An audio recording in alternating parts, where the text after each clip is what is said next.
Ecco qui il ritratto di Vittorio Emanuele II, che ha massacrato intere popolazioni in Sicilia sull'altare del canale di Suez.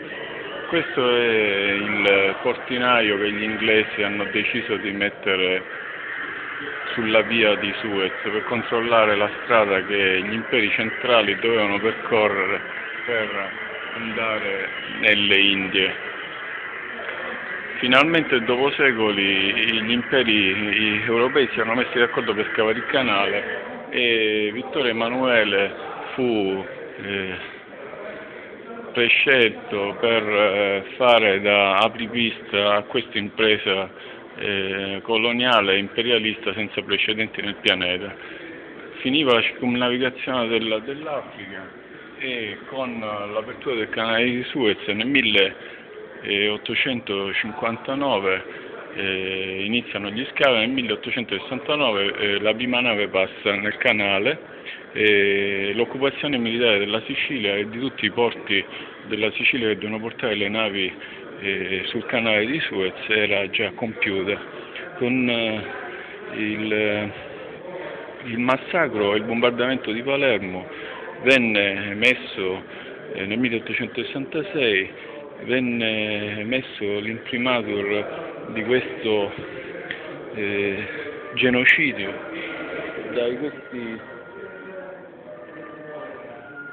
sedicenti liberatori. Ecco, ci fanno notare di Messina, la rispettabile loggia Mazzini Garibaldi all'oriente di Messina. Massoneria universale.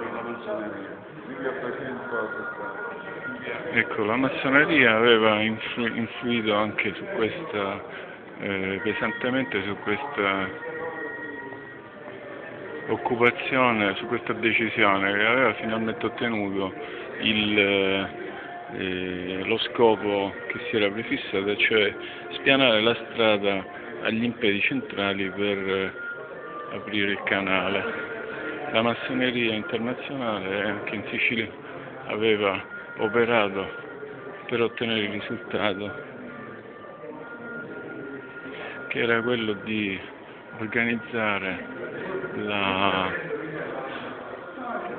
la superstrada che li poteva portare facilmente in Oriente. Messina era il punto strategico di questa operazione planetaria. Lo stretto di Messina è come un canale lungo 25 km, da Capopelloro arriva fino a Reggio Calabria, è controllato in modo assoluto dalle colline di Messina, da dove nessuna nave può sfuggire ai cannoni dell'epoca, che proprio a Messina furono perfezionati dal generale Cavalli e con un sistema di sparo che oltre alla filettatura del cannone prevedeva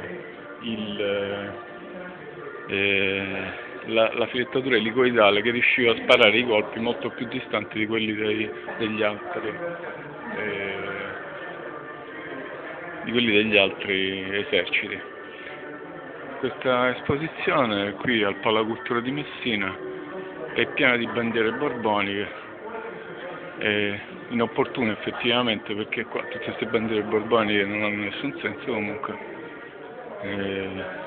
è ovvio che gli organizzatori qua sono filo-borbonici.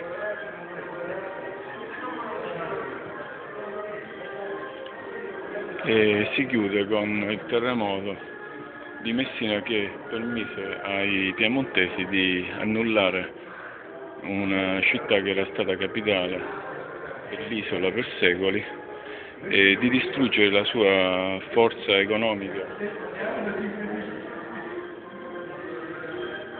Era un porto commerciale di primaria importanza nel Mediterraneo e nel mondo. Venne demolita la potenza marinara della città, non venne neanche più ricostruita la scuola dell'esercito e da qui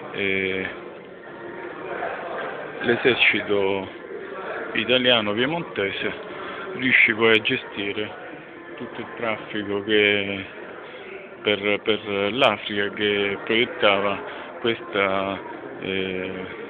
questo regno neonato verso l'occupazione militare di territori nell'Africa che era era interessata da questa nuova strada del mare che portava le merci dall'Oriente all'Europa.